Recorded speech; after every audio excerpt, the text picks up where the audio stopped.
Hello, good morning, hillbilly crime, or good evening. Here we are on the late night tonight. So, everybody come on in. I didn't really know what time I was going to get on here, so I didn't want to schedule anything. Sweet Tater is going to join us here in a little bit whenever she gets home. I need to send her the link. How is everybody tonight? I hope everybody is very blessed. We are going to look at some, let me get this link to old Zelmy sent to her so she can jump on whenever she gets home. We're going to look at a few of these old newspaper articles at some past crimes and charges of certain elected officials and people that are just prominent in Letcher County. And we're going to look at the way that their cases were prosecuted. All right, everybody come on in. Pooh, welcome. The name of this has got me dying. Honey, we are laid back hillbillies here. This is just a little bitty old channel where we come to check out some of the bad behavior of certain people. No, new name for Mama Duck. Okay. Thank you. Now I know who you are. All right. Okay. So let me get our screen up here and we're going to check out a couple things. Now, all of these cases are old cases. These are old news to us here in Letcher County. But now that there's more eyeballs on this stuff, before, when there wasn't anything anybody could do and we didn't have any platforms where we could all go and talk about this stuff, social media has really, really made a big deal, a big change in how we get our information. All right, so this article, a Smex abuse trial avoided after plea deal was reached.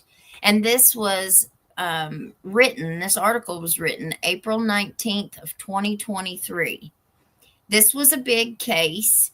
But Carrie Lee Hall, this picture right here, it said, the caption under it says, Carrie Lee Hall was led away from a Letcher Circuit courtroom that packed with potential jurors and other onlookers Monday morning as she entered a plea of guilty before the start of her scheduled trial. Hall will formally be sentenced on June 7th, which she's already been sentenced and stuff. But let me read this.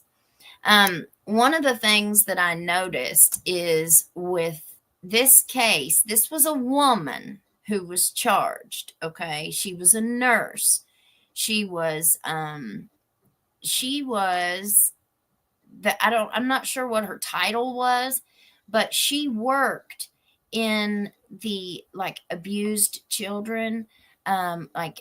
Anytime social workers had a suspicion, from what I understand, that a child had been abused, she was the nurse who actually did the examinations. So she had a really high profile position, and I think she was a midwife. And her jobs were really big here in this area. Okay, so whenever this case was in the news, I noticed that as we read this article, pay attention to how much detail they gave on what had happened, okay?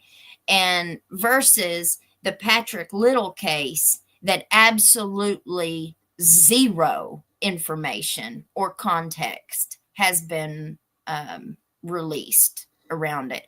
And they can't holler, oh, well, it's minors, it's victims information. We're not asking for any victims information. We're not asking for anything that would violate a victim's rights. But listen to this article and look how much detail they gave for the female defendant. A former nurse has pleaded guilty to all charges in a case involving sex with a minor. Carrie Lee Hall, flanked by two defense attorneys, stood in front of Letcher Circuit Judge James W. Kraft II on Monday morning and admitted to the charges against her as a packed courtroom of potential jurors looked on. She agreed to plead guilty to the charges in exchange for a recommendation from the Commonwealth's Attorney's Office that she serve a total of 6 years in prison. Now, this was a recommendation by the prosecutor, by the Commonwealth's Attorney's Office. And what was the recommendation for Patrick Little? That he not spend one day. He got 5 years house arrest and work release. But he recommended for Carrie Lee Hall to spend 6 years in prison. She is to have no contact with the victim, undergo sex offender therapy, pay for the young man's therapy, and register as a sex offender. Formal sentencing will be held June 7th. Jury selection for Hall's trial had been scheduled to begin on Monday, and there was standing room only in the courtroom as she was handcuffed and led out of the room by a female deputy.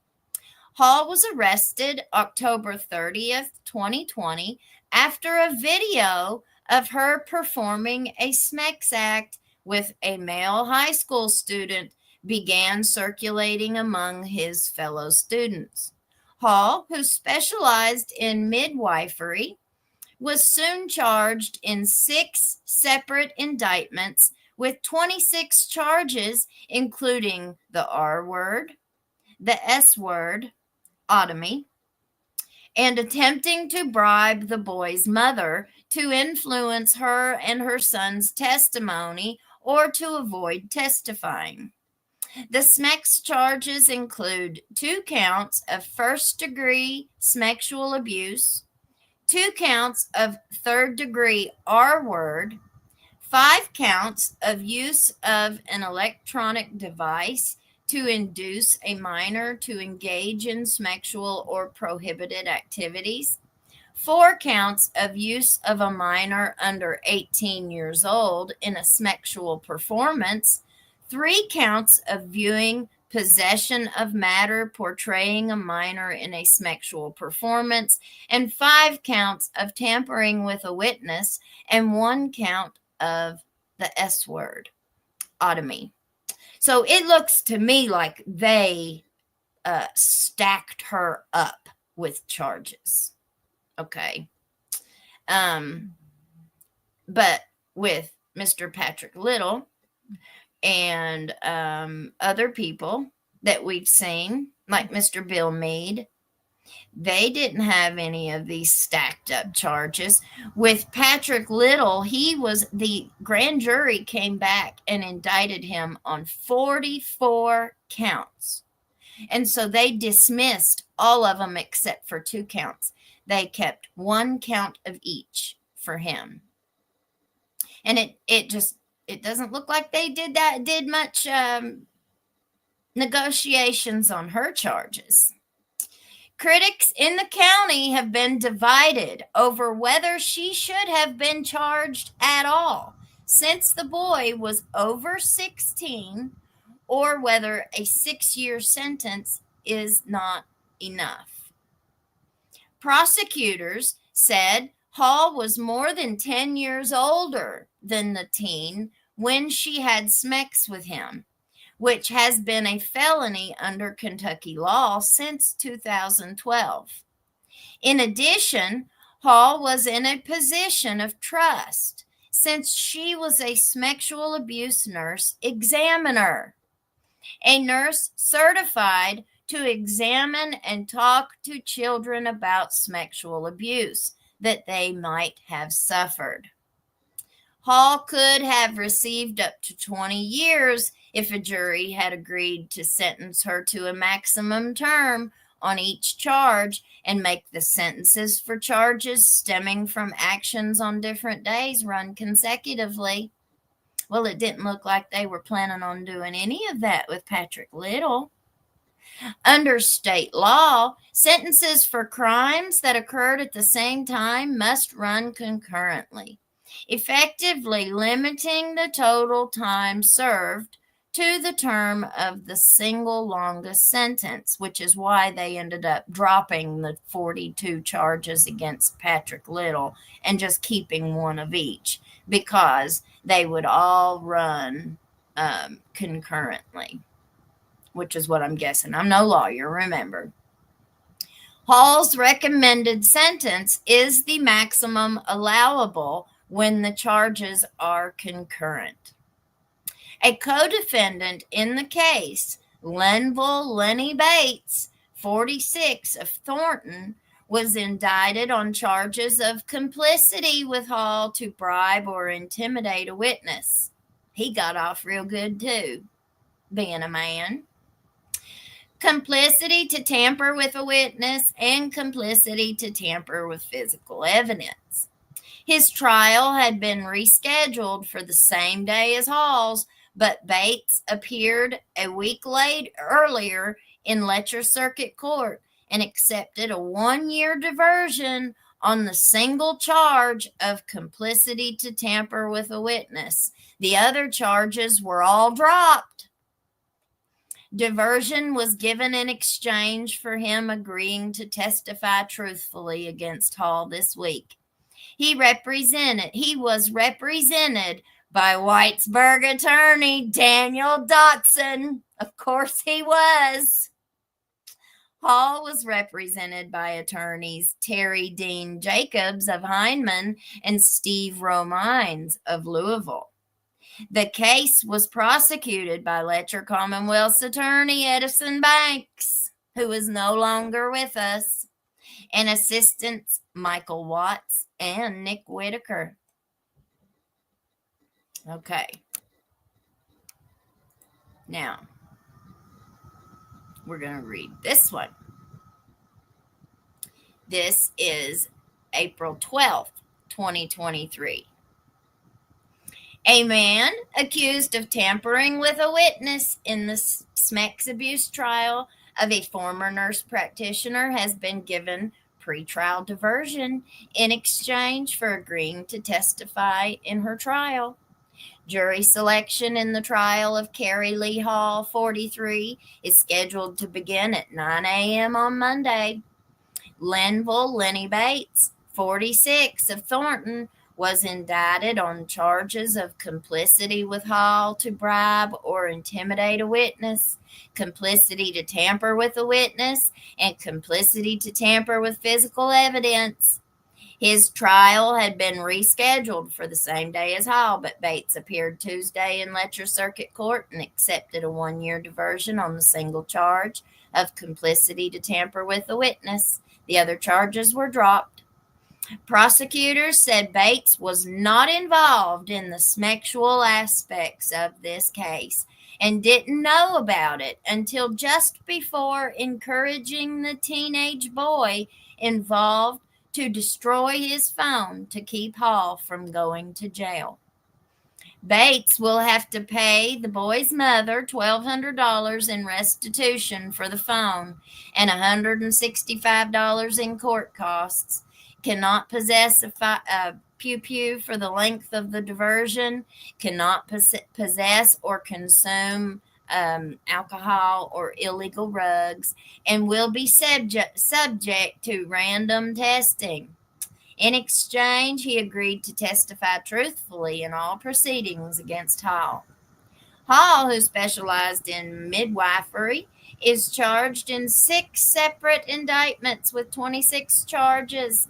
In addition to the same complicity charges with which Bates was charged, Hall is charged with attempting to bribe the boy's mother to influence her and her son's testimony or to avoid testifying. The effort allegedly took place between September 30th and October 6th, 2020, about the time widespread rumors of the incident began circulating in the county, along with rumors of Smeck's videos that a number of people claimed to have watched. The indictments charge Hall with 2 counts of first-degree sexual abuse, 2 counts of third-degree R-word, 5 counts of use of an electronic device to induce a minor to engage in sexual or prohibited activities, 4 counts of use of a minor under 18 years old in a sexual performance, 3 counts of viewing possession of matter portraying a minor in a sexual performance, 5 counts of tampering with a witness, and 1 count of the S word. The complaining witness in this case is now an adult. What do y'all think about that? Let me go back over here to our comments. Hello, everybody. Hello, Cece. Spike Fast Racing. Good evening, y'all.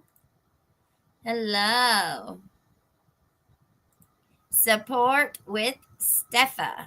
New to your channel. You do a fabulous job, Miss Elizabeth. Well, thank you, sweetheart. Thank you for coming.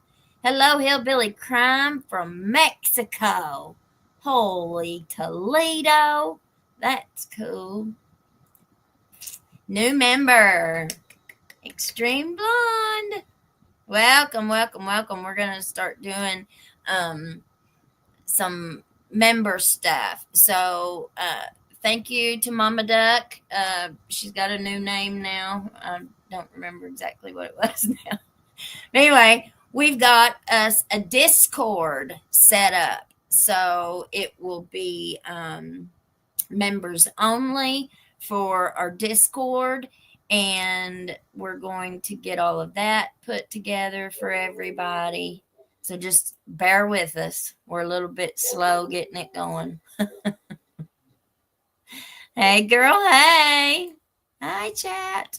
Hello. Where is everybody from? Miss Jennifer Subi. Hello, Elizabeth. Hello, Miss Jennifer. Okay. Now let me go over here and pull up this other one. Now, this is our former elected coroner. This case will blow you all away. Okay, this is the first one. This was on November 14th, 2018. Ex-coroner pleads guilty to assault.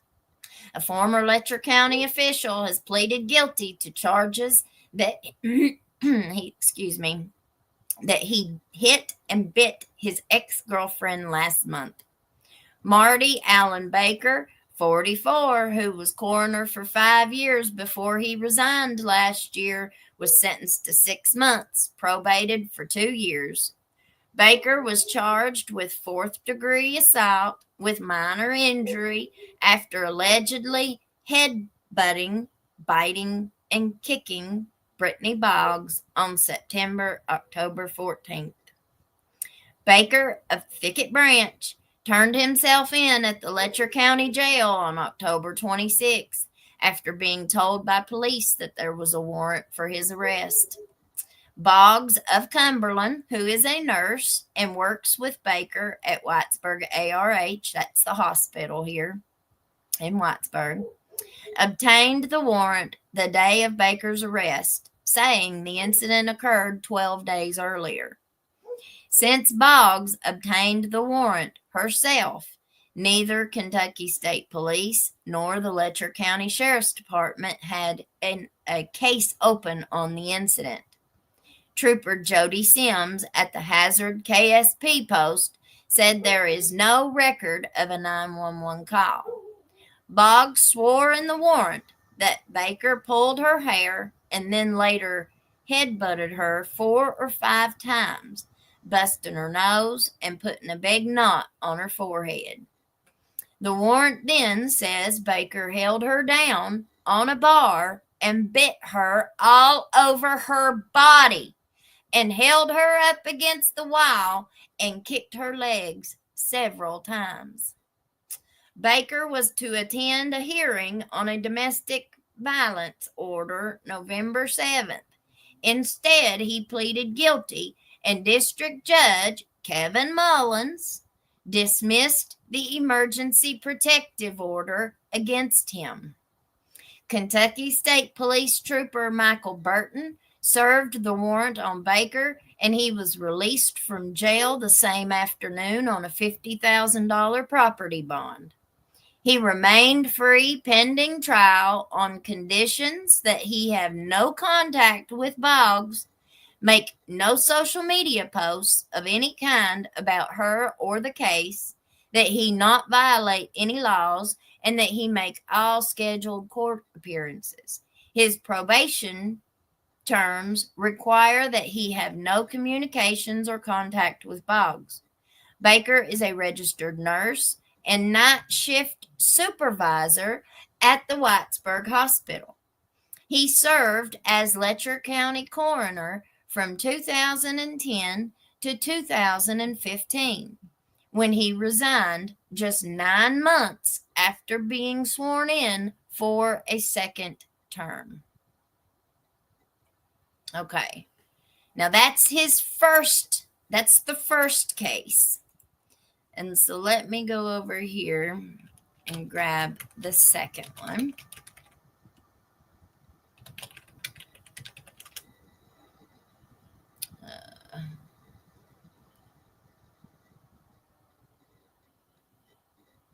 I want to do them in order.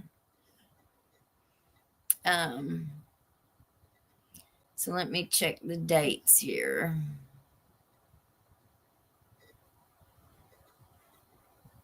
There's a couple.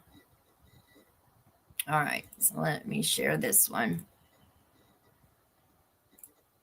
Hearing set for assault suspect, August 31st, 2022.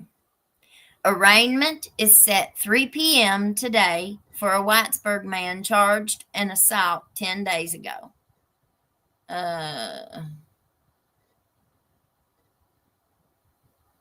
I think this is it. Marty Allen Baker, 48, of Irvine, was arrested about 9 a.m. August 24th when he turned himself in at the Letcher County Sheriff's Office. Whitesburg Police Chief Tyrone Fields obtained a warrant for his arrest August 22nd following the incident early on the morning of August 21st at a home in West Whitesburg. Fields swore in the warrant that Baker committed the offense of assault second degree when he intentionally caused serious physical injury to Christopher Puckett by hitting him in the face repeatedly, causing multiple fractures and other injuries requiring transport to UK Trauma Center. That's the University of Kentucky Medical Center. That's in Lexington.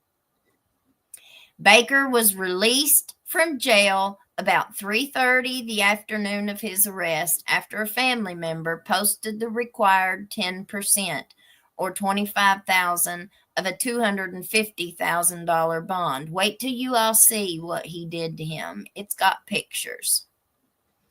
In setting the bond, Letcher District Judge Kevin Mullins ordered that Baker be placed under house arrest because they have such a great house arrest system with electronic monitoring, remain drug and alcohol free, and undergo drug and alcohol abuse assessment, have no contact or communication with Puckett or any complaining witness, and engage in no discussion of the case against him on social media. Baker is being represented by Pikeville attorney Steve Owens. Whitesburg police are investigating the incident, which occurred at a home in West Whitesburg in the early morning hours of Sunday. Baker was hospital nursing supervisor at the time of his arrest and was a former Letcher County coroner. In a statement issued early last week, Appalachian Regional Healthcare spokeswoman Melissa Cornett said the hospital suspended Baker on August 22nd pending the outcome of the investigation. And this was a big story at the time.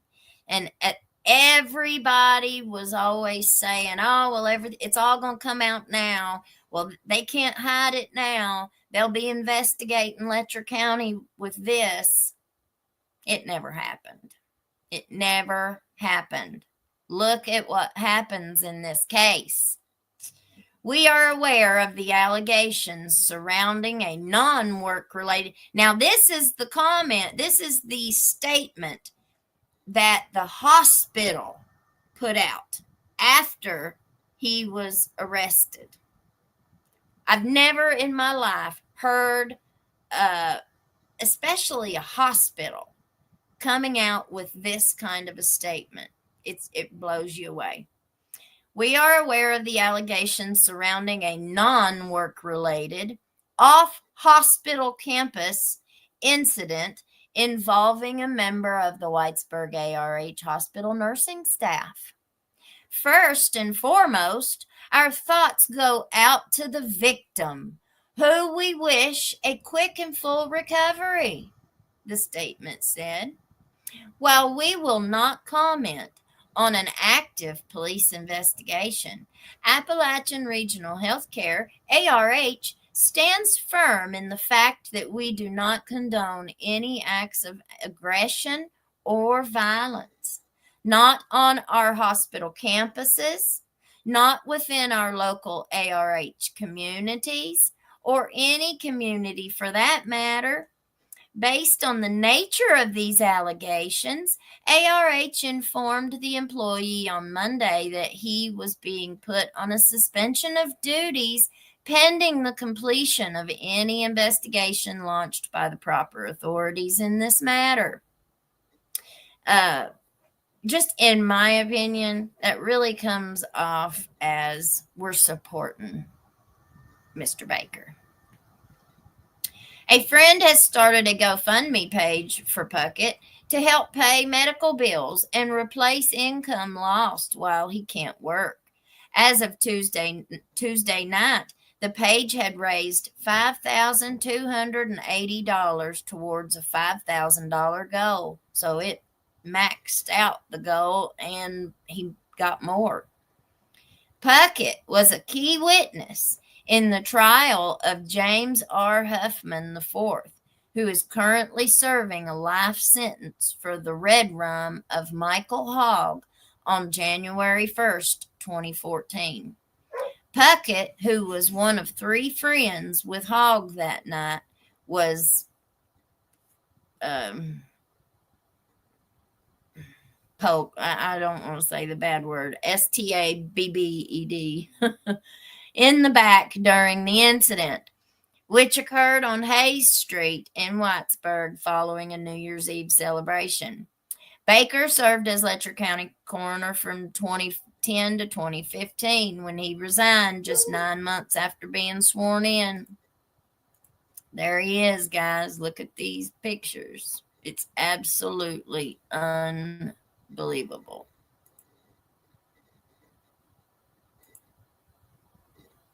So this is what our coroner did to this boy. And it's absolutely just unbelievable. He got out of it. Rife. Okay, thank you, Miss Jennifer Brady. She said if I don't want to say that word, then I can say raft. Thank you. Okay, so let me go over here and read this for y'all. Well, if I can get it back off of there.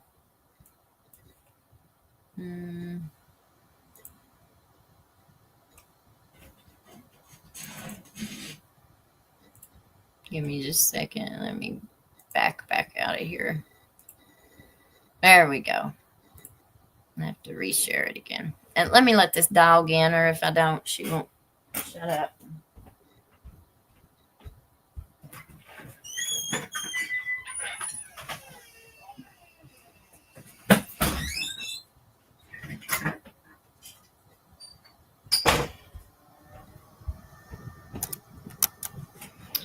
All right. Okay.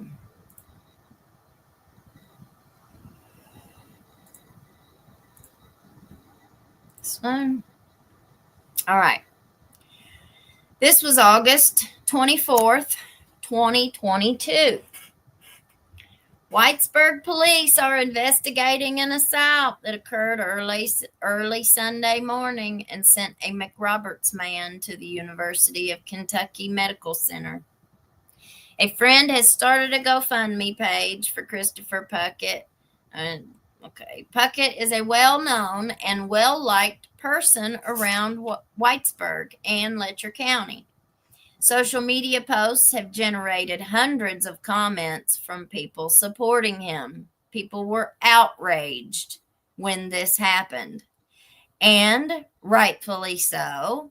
They were outraged when Judge Kevin Mullins,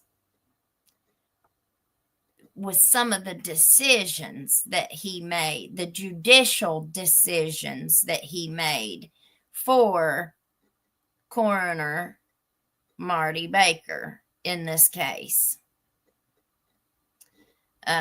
Friends of Puckett say they know who assaulted Puckett and have reported him to his employer and to police, but as of Tuesday night, there had been no arrest. So it looks like this article was written before he was arrested. And the way that it looks, there wasn't going to be an arrest until so many people pushed it because of who he was and the connections that he had to Letcher County.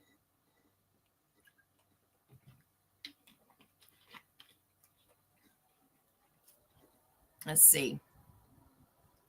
Some law enforcement sources said a person is being sought by police and that person has a prior record of assault.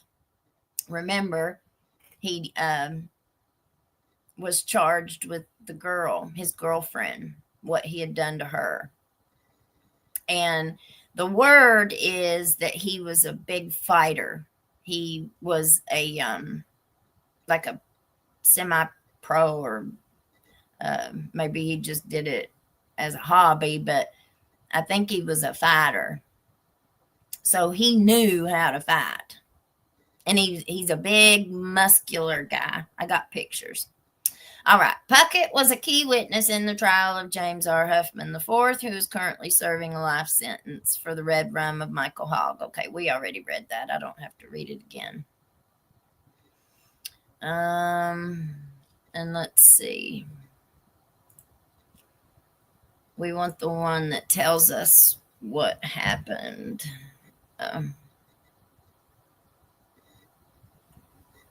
Let me see. Marty.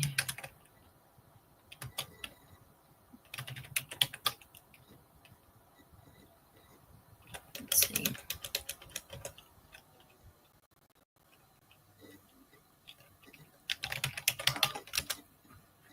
Let me see if I can find it this way.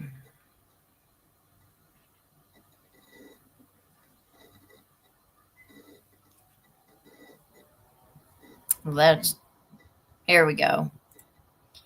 October 12th, 2022. A special Letcher district judge has dismissed the charges against a nurse accused of assaulting another man in August, sending him to the emergency room. Not District Judge Dennis B. Prater, who regularly acts as a special judge for Letcher District Judge Kevin Mullins, ruled Monday that there was insufficient evidence to send a second-degree assault charge against Marty Baker to a grand jury. You guys just looked at those pictures. Baker of Irvine was accused of beating Christopher Puckett on the morning of August 21st. Puckett was taken to Whitesburg Appalachian Regional Hospital and then transferred to the University of Kentucky Medical Center for treatment of facial injuries that Whitesburg Police Chief Tyrone Fields testified included 3 fractures of the eye orbital bone. Baker's attorney, Steve Owen of Pikeville, argued that the injuries were not serious enough to justify a felony charge. Prater, in a hearing September 22nd, gave attorneys 30 days to file briefs on Puckett's injuries to determine whether Baker's case should be bound over to the grand jury on the second-degree assault charge, or if the charge should be reduced to fourth-degree assault. Prater ruled Monday that based on the victim's medical records, his injuries do not meet the definition of serious physical injury as defined in Kentucky law. Likewise, the case is hereby dismissed without prejudice, and the defendant's bond is exonerated, Prater wrote. Without prejudice means charges could be brought again if prosecutors elect to do so. Attorneys say Kentucky's assault statute is written so narrowly that it is difficult to charge anyone with second-degree assault unless the victim is 12 years old or younger. Under the Kentucky revised statutes, a serious injury in an adult is defined as an injury which creates a substantial risk of death or which causes serious and prolonged disfigurement, prolonged impairment of health, or prolonged loss or impairment of the function of any bodily organ.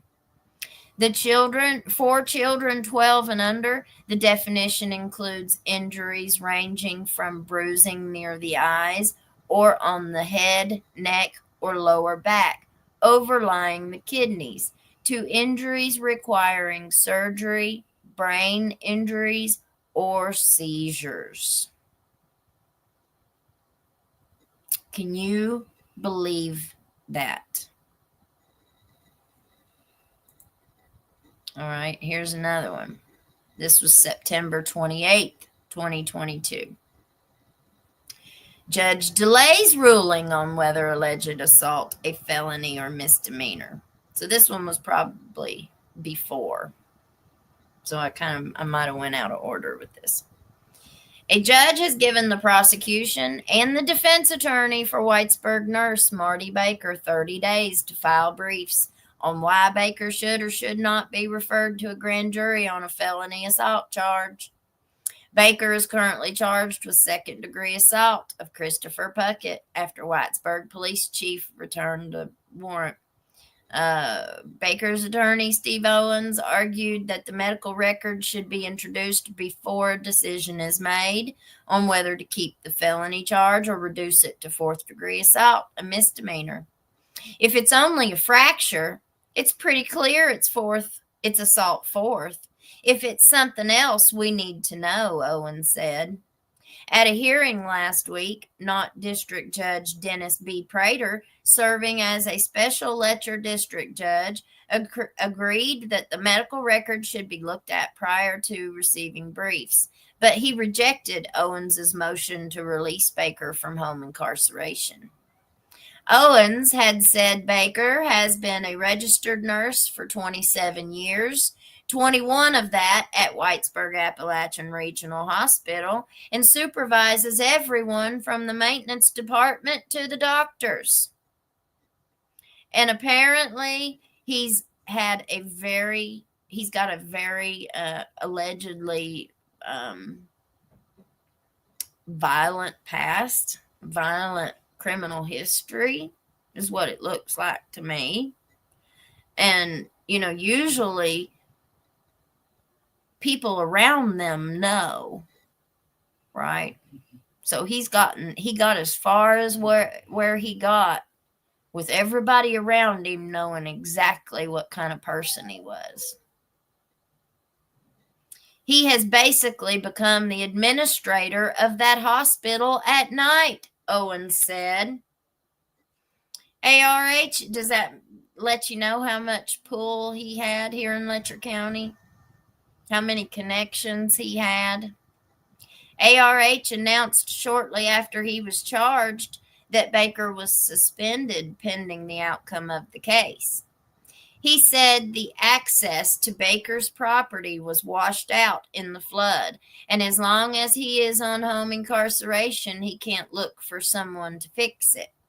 He said Baker needs to get it fixed so he can move to Moorhead, where he has a job waiting for him.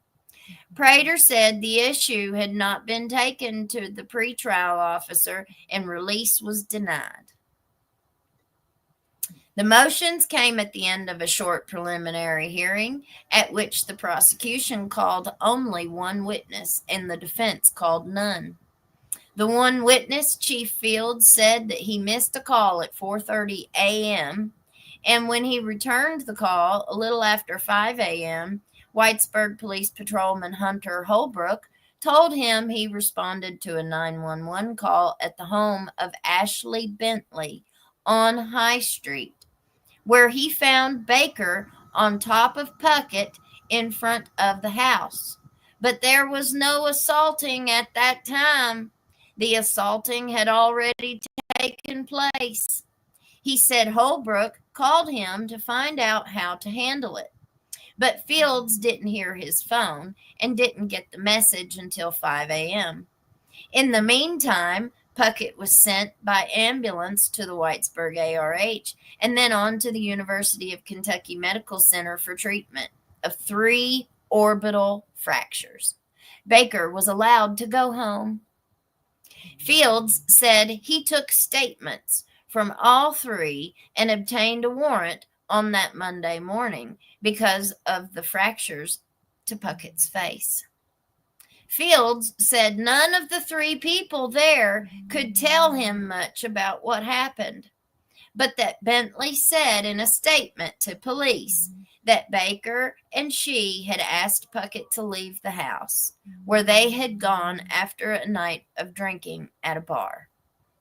Basically, her statement was Marty, Mr. Baker, was trying to get the subject to leave, and words were exchanged, Fields said.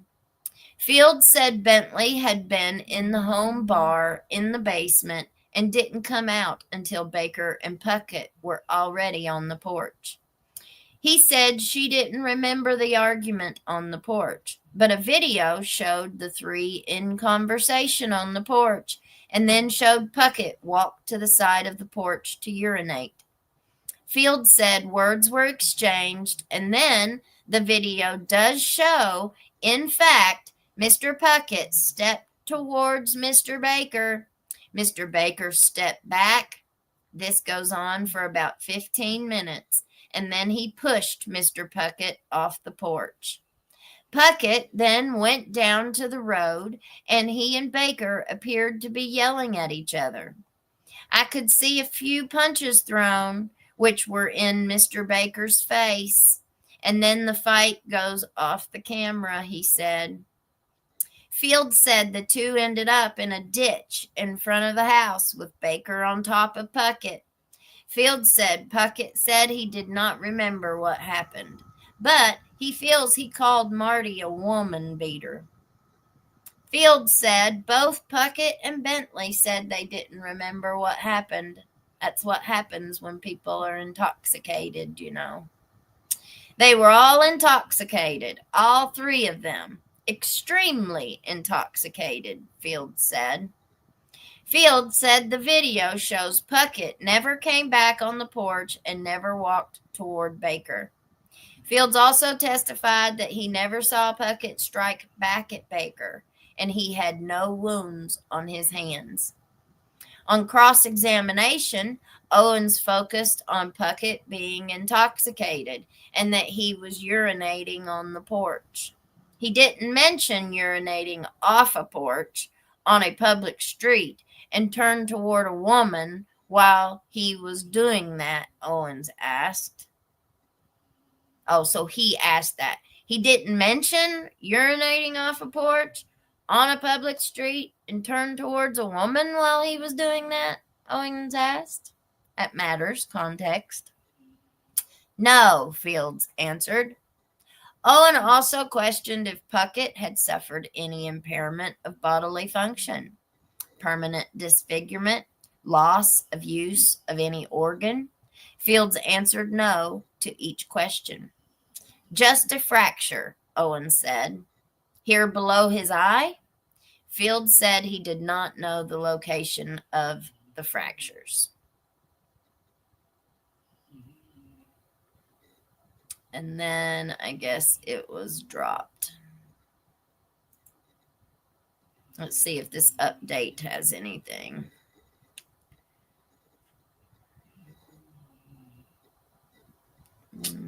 No, it's the same thing that we read, I think.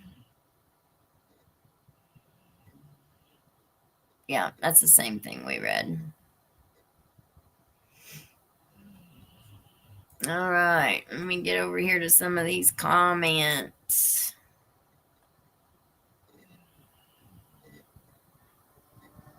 Shamex 2 from the Ozarks. All right, Marnie from Oregon. Jenny 33, Ireland. Wow.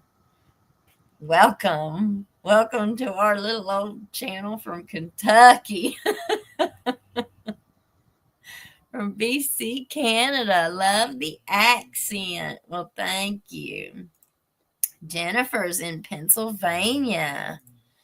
All right. Kentucky, opposite side of the state, though. I've been to Bowling Green, and it's nice there. It's really big. I was so surprised how big it was. How mature. Yeah. Arkansas. He didn't deserve that job either. Tell me about it. Man. She could have passed on just from the germ bites. I've heard human mouths are filthy. No, I don't think Tyrone is related to Ben. But, shoot, I could be wrong. You never know. That's one thing that I've learned around here. You never know who is related to who.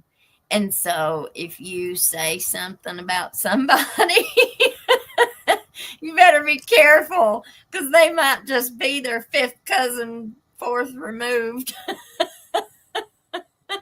and their daddy all at the same time.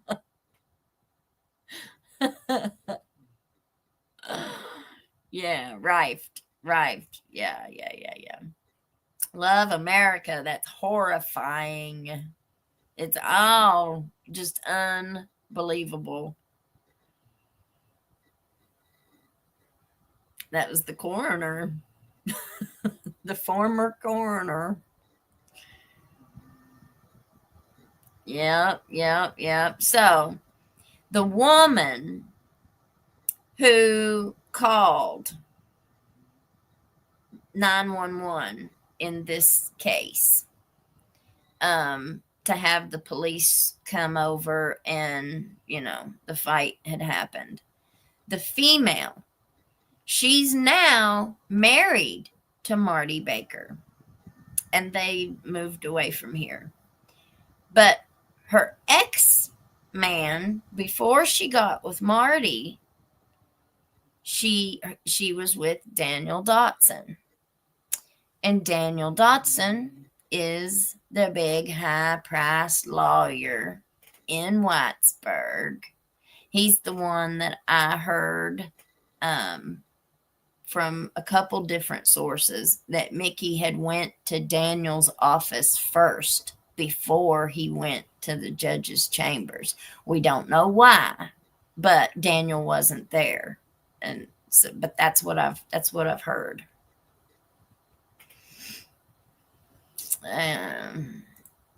Who was the DA? Well, it looks to me like it was Edison Banks.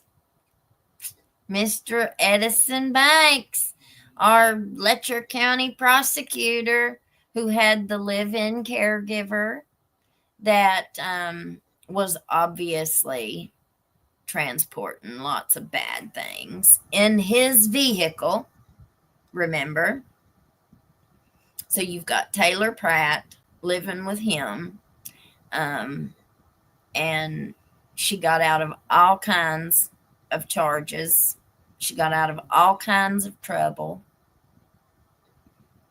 And then you've got Ben Fields, the deputy, who got in trouble. You've got him telling those girls in, we heard it in the audios, or it might have been in the report. It might have been in the cops' investigative written report. But he said he told them that if they ever got pulled over to call him. Well, what was he going to do? Does that mean he's able to call the police officers that have them pulled over and say, let them go?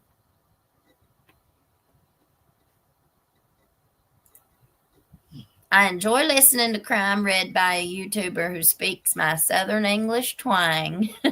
I understand every word. Well, good. We're going to go back and we're going to look at a couple of the Speak Your Pieces. We did Speak Your Piece this last time, but I don't think that we did it the week before. So let me pull that up. And I think we've even got the week prior to that too.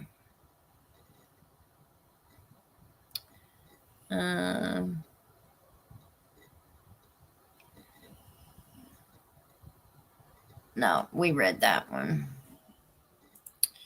Okay, so it would have been the week before that. There were a couple of them that we didn't read. Several of them.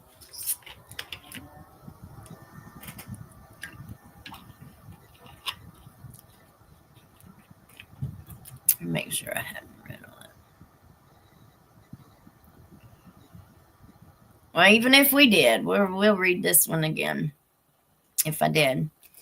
I saw where the magistrates want to give all these Jake leg constables police authority again. I think that's the dumbest thing I've ever heard of. We used to let them carry pew-pews and arrest people, and it was nothing but a mess. We had one that chased somebody until they wrecked and unalived someone. We had another one that was thrown in jail. Now they want to go backwards and give them that authority again. That's just plain stupid. Especially for that Sturgill boy that was at the court meeting. How many times has he been in trouble with the law himself? That boy is touched. I want to thank all the people who get out so early in the morning or stay out late into the night on bad roads to clear them for others. They don't get enough thanks or gratitude. I always wave at them and yell, "Thank you," when I see them. Well, I'm glad to see they got one of the two involved in the little girl's death. I can't wait to see the other one in jail, too. 2. Letcher County Fiscal Court. The recent upgrades to the fish pond, lake, and recreation area has not gone unnoticed. That facility is one of the biggest draws for tourists. There is something there for everyone. I especially would like to thank you for being responsive to the need for restrooms. Electricity, running water, and grills would be nice additions at the shelters for those who would like to have parties, reunions, and etc. IKEA has smarter cabinets than the one that's been proposed by the incoming president. I think people who don't know what they're talking about should probably just shut their mouths. Don't they know they can be sued for mouthing off about people and situations they know nothing about? Social media is ruining our country. We need to learn to be thankful for what we have and quit complaining so much about what we don't. I'm first on this list, and I'm working on it. After reading the court documents regarding Sabrina Adkins and Ben Fields, I was shocked. After another victim tried to file a complaint about Officer Fields, they were pulled over 3 times. A couple of the sheriff's deputies who allegedly pulled them over were named. The third refused to provide identity to the guy and wasn't in uniform. These officers allegedly made intimidating remarks and told the guy to keep his mouth shut. I'm having a hard time believing the officers named were in on this. I'm curious if anyone else has any information on these allegations. These other officers need to be held accountable for their actions, if this is true. If they were willing to go as far as to intimidate the plaintiffs, this tells me that they could possibly have something to hide themselves. How many officers were involved in these sick shenanigans? Imagine that you are a foreign leader who wishes to destroy the United States. Timothy Snyder writes, "How could you do so?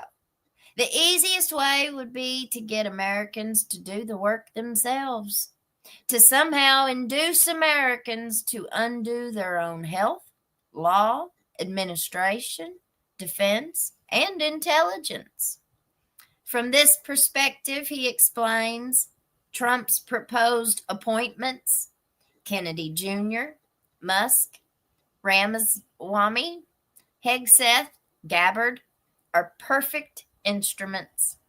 They combine narcissism, incompetence, corruption, sexual incontinence, personal vulnerability, dangerous convictions, and foreign influence as no group before them has ever done.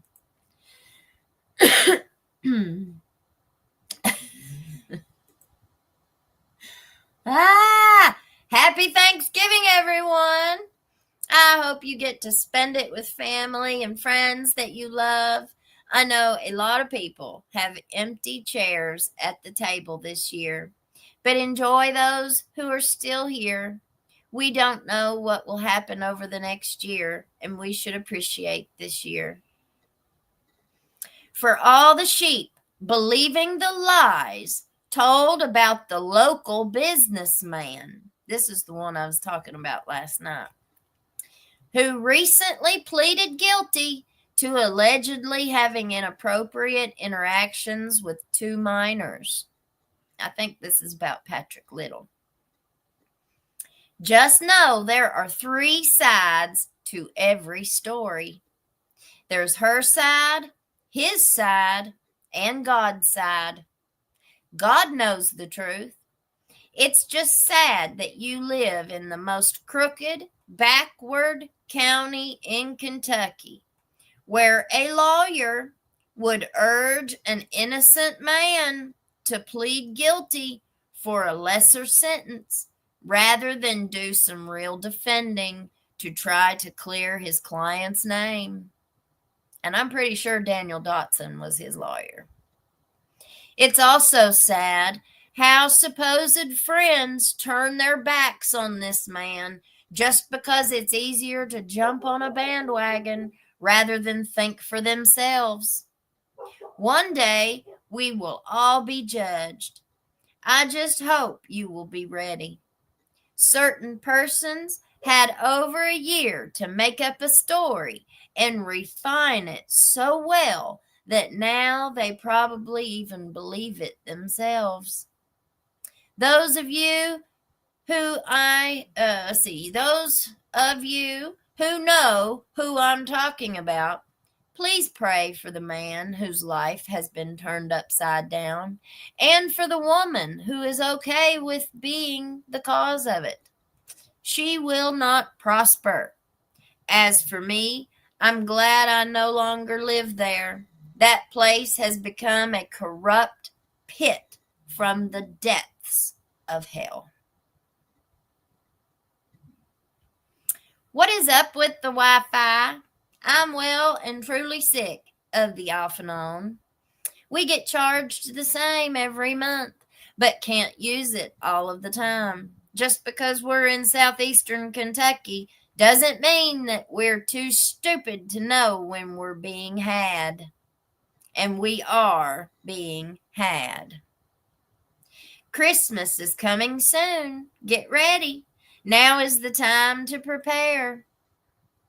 I looked on YouTube last night, and the ignorance about the tragedy we had in Letcher County is absolutely disgusting.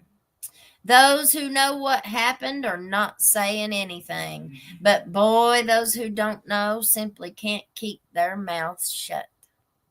These are families and friends that you're using for clickbait. Shame on you. Stop watching that trash and giving them money for acting stupid and enjoying the pain that people here are going through. My people bought your people. That was wrong. Your people sold your people to my people. There's enough blame to go around to all of us. We are all guilty, including me. Well, the first snowfall has hit already, and I wish it would be the last. I hate the cold and winter time, and I'm glad the rain came and washed away the snow. Best Thanksgiving wishes to all. Let us be truly thankful this year for all the good things in our lives. I wish my neighbors would get their dog to stop barking late at night. I think they just need to let the dog in the house to shut him up. Can anyone in the forestry department please come to Carbon Glow and start listening and watching for people who are pew-pewing out side by sides and pew-pewing out of truck windows to unalive the deer? I was hunting the other day, and I witnessed the third time the same bunch has done the same thing. So please come down here and stop the dad-burned poachers from destroying the animal population. America has given us an unprecedented and powerful mandate. Donald Trump, after getting his butt kicked a third time by the popular vote, he is genetically incapable of telling the truth. This is Yvonne Asher Rose. I am looking to relocate back to Kentucky after 43 years. I stopped at Barberville and asked a pastor for $50 for a loan until I got my Social Security or until my Social Security arrived 3 days later. This was on Sunday night.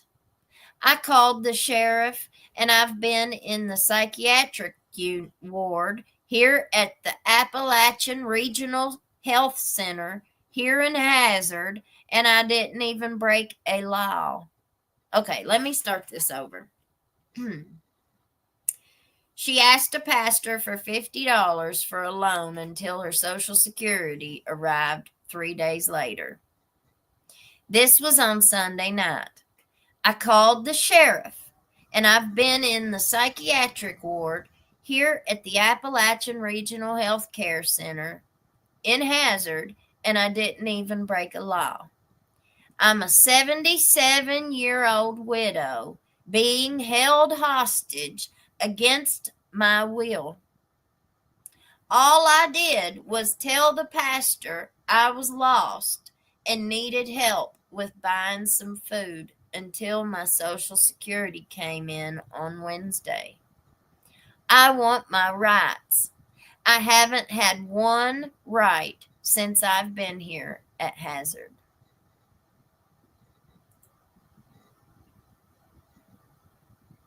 Well,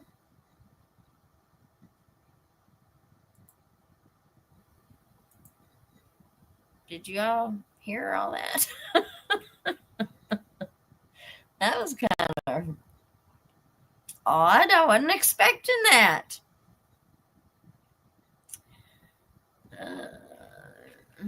Wood fence.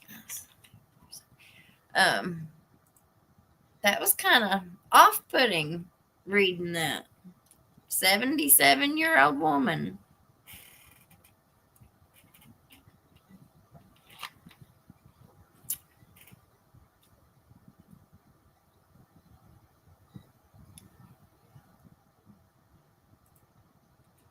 There was all kinds of rumors going around same time of other females besides the nurse taking LCC boys up to Pine Mountain. She's just the only one that got caught. Well, I believe that.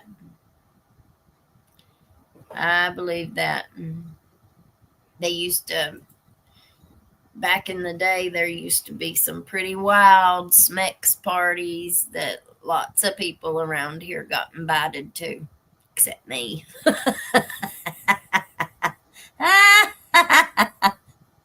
I didn't go to any of them parties. I was never invited. Apparently, he just did it because they were asking him to leave. They were all intoxicated. You know, alcohol tends to make parties go a little bit in a crazy direction sometimes.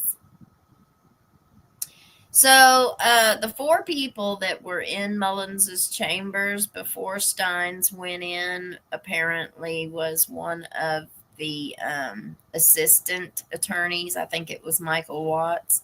And they had just been doing a theft case, from what I understand, in the courtroom. It was like a theft at Walmart or something. And so they had left the courtroom and they had went into the judge's chambers, from what I understand.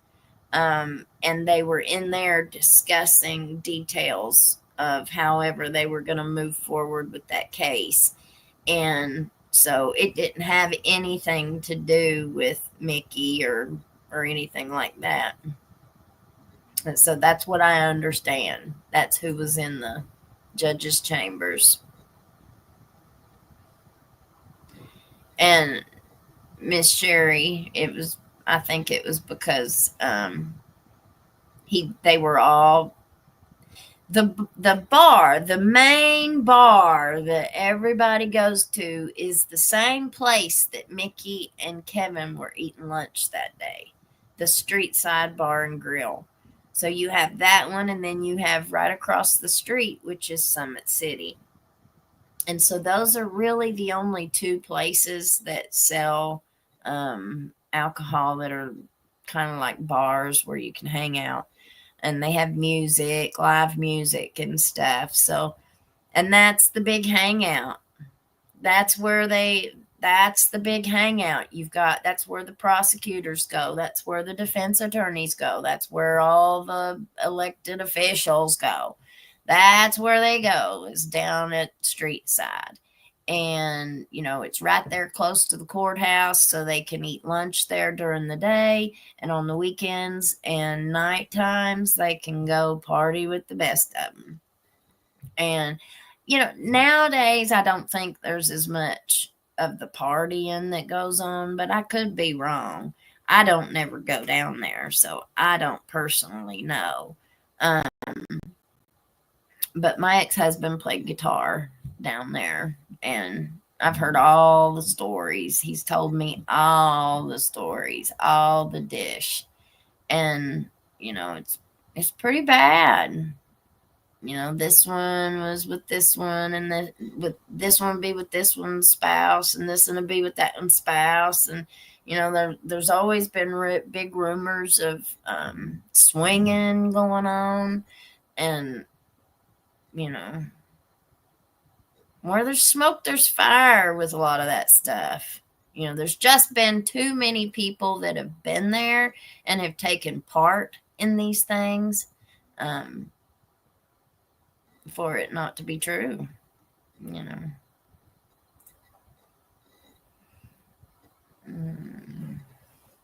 see. Oh, thank you. Thank you. Thank you. Crystal G. Please don't ever stop telling the truth. The good old boy system is rotten to the core. Stay strong. Happy holidays. Love from Delaware.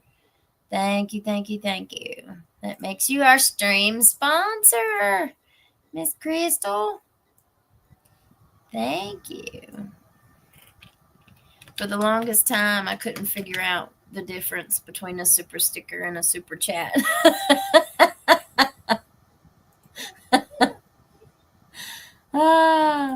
I think I've figured it out now.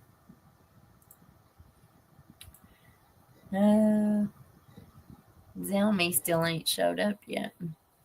And we got a new member, Lady Di 2. We don't have coroners in Virginia.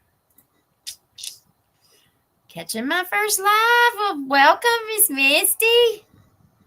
Welcome to the channel. Yes, yes, yes. Yeah, he was clearly assaulted. And those pictures went around like crazy on like Facebook, and everybody was just outraged. Outraged. Thank you, Miss Sherry. Thank you, thank you, thank you. Stick you up there. Put you in there too, Miss Sherry.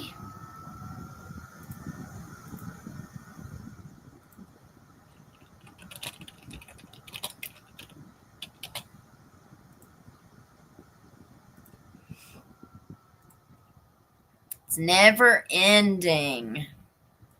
Miss Caroline's from Colorado. I've always wanted to go to Colorado. It is so beautiful. I've never been to the West, and I would love to go and see it. Bell County Special Prosecutor was not happy with Mickey. Banks didn't want that prosecuted either. He was putting a hurt on their rug trade out of the offices. I think they all conspired against him. Well, and that could be a very, very good theory.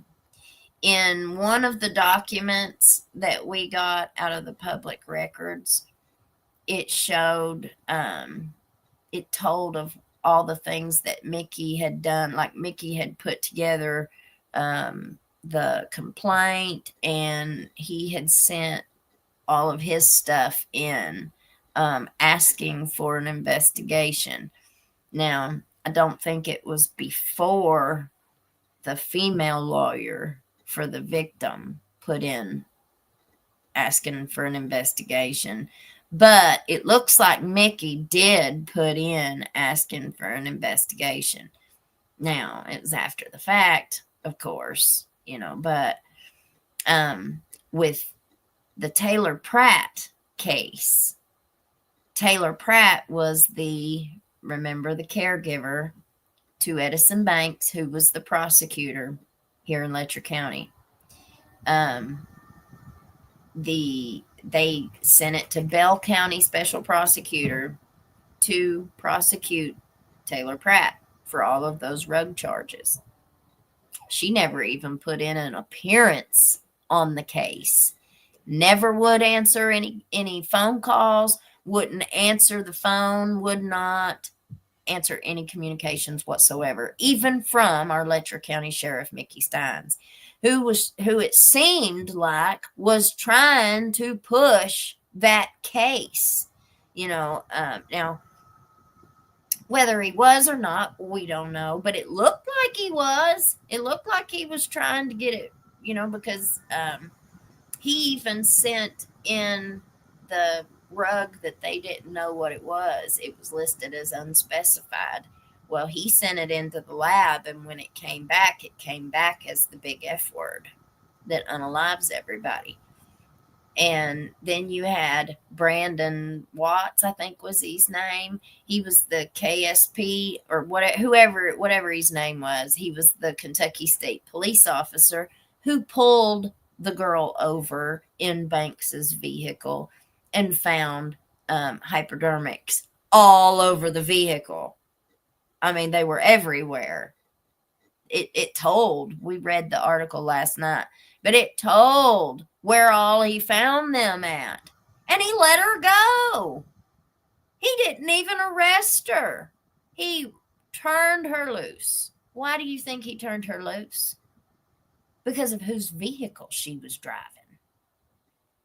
Edison wasn't going to push that. And you can see how when in each of these cases, just because the judge has recused himself or they have appointed a special judge or a special prosecutor, they don't do anything differently than what the recused one would have.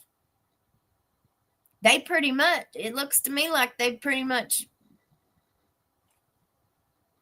done the same thing. I mean, in my mind, I see them going in to these visiting counties. They've probably come in and been like, all right, what do you want me to do with this case? Why wouldn't they? And they would do as their friend judge wants them to do. I mean, I don't know why people don't think like this. Like, do you really think people who serve on juries go home every single night and never speak to their spouse about the case? Do you really think that they don't ever watch the news?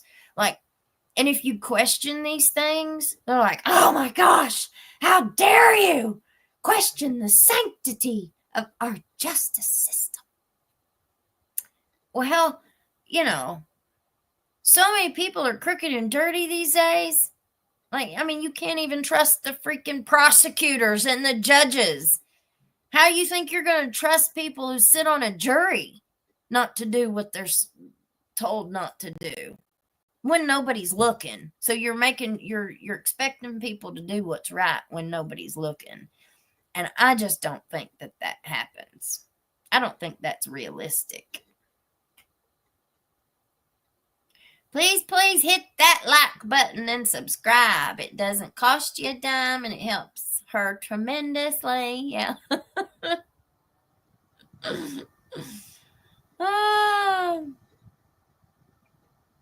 Let's see.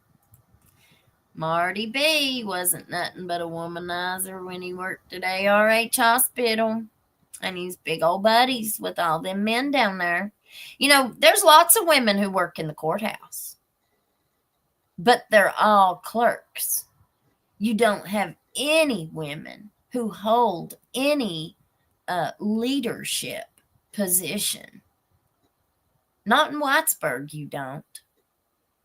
I mean, they've got females who run their courtrooms. They've got female victims advocate. They've got females working in the clerk's office. They've got female the circuit clerk's office and downstairs clerk's office, the county clerk. There's women all over that courthouse. They just don't have any in any leadership positions. None whatsoever. Not that I know of. And the only one that I can think of would be Whitesburg's mayor. And she was the much, much, much younger wife of an old man who passed away. And then once he passed away, they gave it to her pretty much. And it's a popularity contest. I mean, it's a popularity contest. All of the elected positions around here. I am originally from Hazard, Kentucky, living in Pennsylvania. We used to go to Whitesburg on Sundays for dinner after church. I'm so interested in what happened in the Red Rum trial of the sheer unaliving the judge. It's very shocking. You know, it sure is. It is shocking.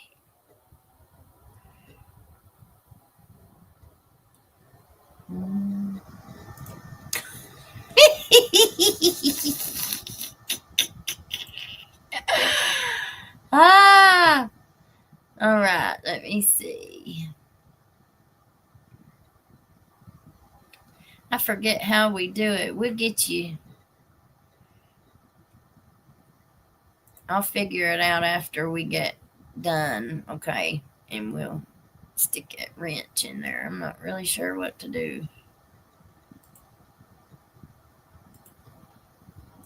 Okay.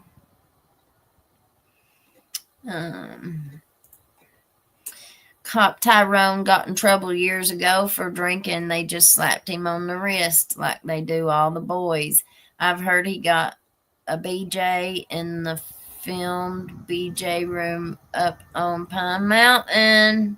Well, honey, there's a whole lot of them that's got that, I'm pretty sure. I hope Steins wasn't doing what Fields was doing. I really hope he wasn't. Yeah. Do you know who was having lunch with the judge and the sheriff at Streetside? No, I don't. I have not heard that released at all. Not even whispers. I've not even heard whispers about who was there. I have been to Kentucky and it's beautiful. Hi, Asia Roman. Let's see. I used to work for Jay Asher years ago. I seen him married old man with kids and grandkids smacking. Yes.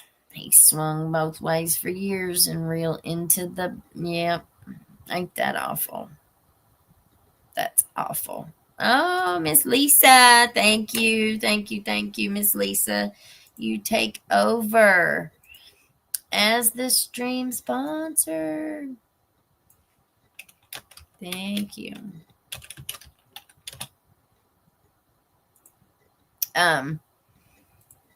So I had one of our viewers reach out to me, and kind of they knew Edison Banks very well from childhood. So they have been acquainted with him for a very, very long time. And they said that he was not a very nice person. They said that he was a very jealous, manipulative. He was very, he held a grudge real bad. And he was all about doing like background checks on people and stuff like that. So I find it very disingenuous. If he was that type of person, I find it very disingenuous that he would then, after the little Taylor Pratt got in trouble, that he would say, "Oh, well, I didn't know that she had a problem. Oh, well, somebody had recommended her to me, and I didn't know." Yeah, he's done a background check on her before she's come in. I mean, that would just be like negligent, for you to be in that position as Letcher County's Commonwealth attorney, and you're just going to let anybody in your home and live in your home and drive your vehicle and and as many times as what she had been pulled over and let go. Those cops that let her go was calling him, telling him, "Hey, we just pulled your vehicle over." They were. There's no way they just let her go and then he didn't know nothing about it. He never heard hiding a hair of it. Bull, BS, BS, BS. Go tell that to somebody else. It just does not pass the smell test, y'all. And, when we were listening to those interviews with the Kentucky Attorney General, them guys didn't even know these people. Those detectives did not even know Ben Fields. But just because they were on the same side of that thin blue line, just because they wore the same law enforcement color, they just didn't believe it. They didn't believe those women. Now, I'm sure that they did believe them, but they didn't. Them detectives, well, just really the one detective, the Shannon guy never really said much. It was mostly the Matt Easter. But he colored that entire investigation under the guise of consensual, forbidden romance. And that's the way that they proceeded with that investigation. I mean, I say it until I'm blue in the face. But who's listening? That's the question. Nobody's listening. Nobody cares. The Attorney General's office is, they don't care. Here, we'll give this information to everybody who wants it. I mean, which they're supposed to, right? But you don't see any of them coming out in defense of themselves. Because who's questioning them? The Attorney General? Well, obviously, the Attorney General didn't have a bit of problem with it whatsoever.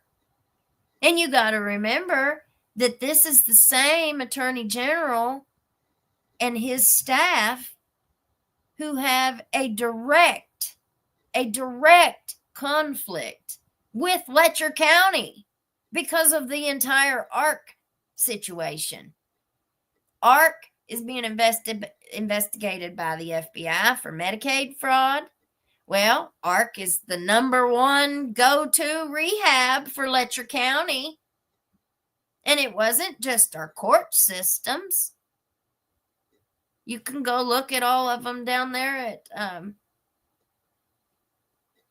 whoever the court system works with. I'd say it's MCHC. That's who they've been getting all these grants through Van Breeding's organizations down there at the clinic. That's who they've came in and set up all these programs with the jail to have treatment and counseling and stuff.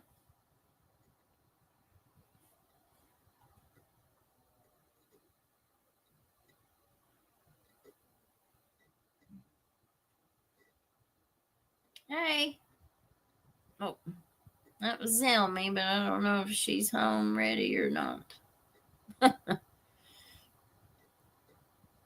I sent you the link. Okay, she'll jump on if she feels like it.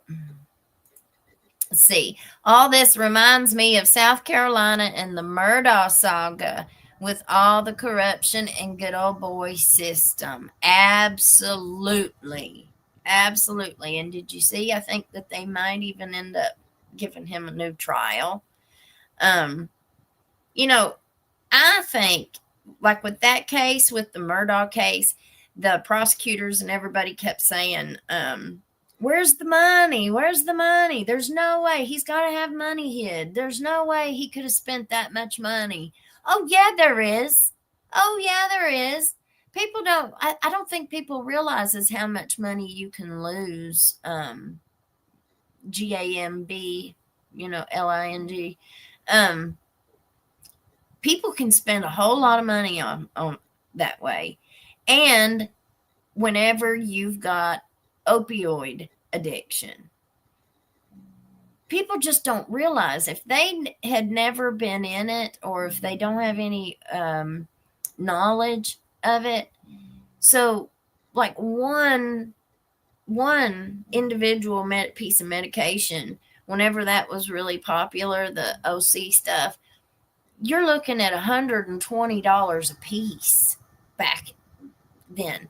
So, and if you have somebody like Murdaugh, just using him as an example, if they've got a really high tolerance and they're ended up taking 10 to 15 of them a day, do the math. Do the math. That's a lot of money. And they can spend it. Especially people like Murdaugh, he had millions and millions of dollars. And he's not the only attorney. There was some big, highfalutin attorney in California, like in LA, Los Angeles. And he was like, they had given him every single award that there was for a human being to possibly win. Everybody just looked up to him and put him up on all these pedestals and all this stuff. And then come to find out when he's within the last few years of his life, he's in his late 80s. Then they find out that he's been robbing everybody. He's been stealing from all of his clients for years and years and years and years. There's a whole lot of bad stuff that goes on behind the scenes with lawyers because they can intimidate people, they can threaten people. Just the fear factor alone is awful. From some other county they don't know or aren't familiar with, some judges may be appalled by these guys' behaviors. You would hope so. I hope so. Absolutely hope so. But, around here, they've all heard it. They've already heard it. I'm really interested. I would love to hear what Judge Jimmy Kraft thinks about Ben Fields and what Ben Fields did. He was the judge that was lied to. It was his courtroom. It's his courtroom who Ben Fields' sister is over his drug court. And apparently his whole family works for the criminal justice system in some way, shape, or form. His brother-in-law, they all work in the system down there. And that was that's been my argument for the nepotism ever since I even started talking about it years and years ago. Somebody gets elected into an office, or they just get the head job somewhere, and then before you know it, They've just hired all their in-laws and their cousins and their nephews and their nieces, whether they have any experience or education or not. It doesn't matter. They need a job, and I have the ability to give them one. I mean, I'd probably do the same thing if I had a whole bunch of family and I could get away with it. But I don't, and I don't think it's right. But, who am I? Who cares what I think?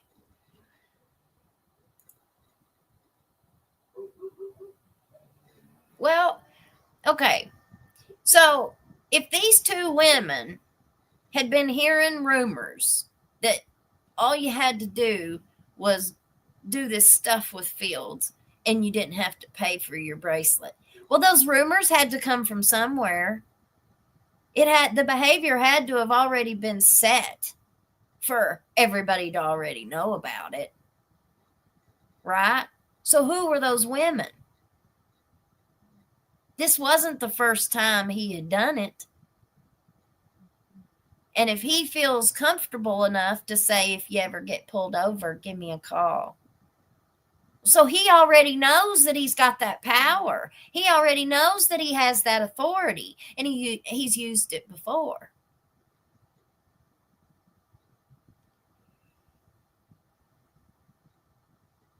We don't know which one of the women it was, but there's two. There was one female that was actually a deputy, and then there was two more that weren't.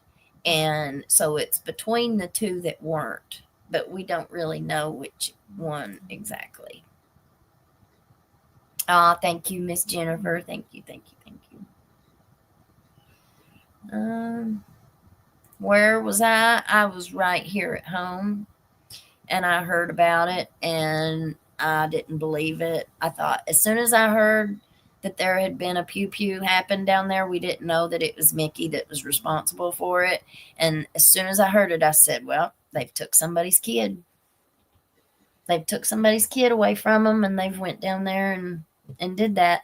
And then I found out it was Mickey, and it was just unbelievable. Just unbelievable.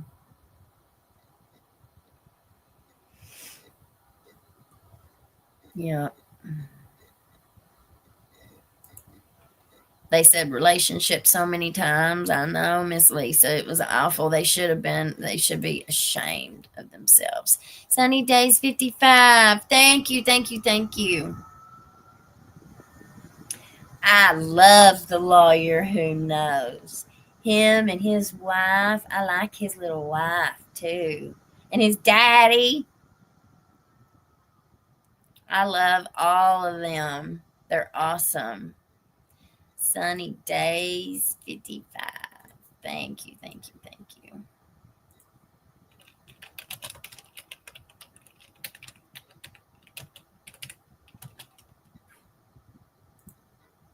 All right.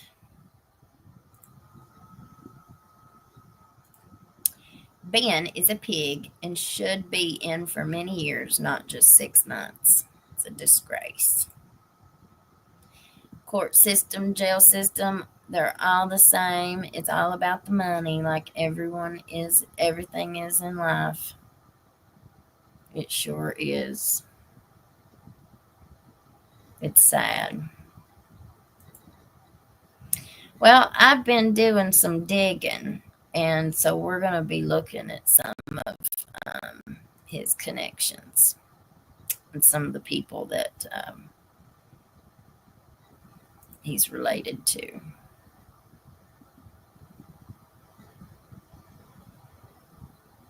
Yeah.